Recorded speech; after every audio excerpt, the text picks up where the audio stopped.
Nashik road परिसरातील धार्मिक स्थळ म्हणून ओळख असलेल्या महात्मा गांधी रोडवरील मुक्तिधाम, जामा मशीद मरकज व सेंट फिलिप चर्च हे अगदी जवळजवळ आहे.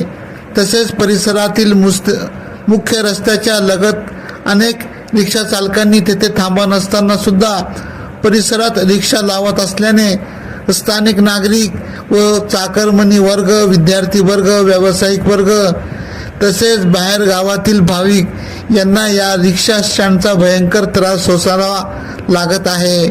वाढती रहदारीमुळे या रोडवर अनेक अपघात होऊन मृत्युमुखी पडल्याच्या घटना घडल्या आहे.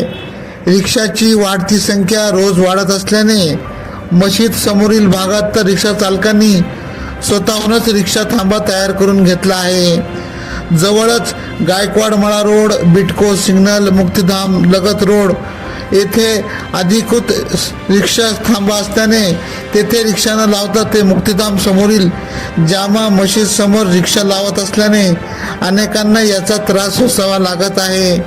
शहर वाहतूक शाखेने याकडे लक्ष देऊन येथून अनधिकृत रिक्षा स्टँड हटवावे अशी मागणी नागरिकांनी केली आहे.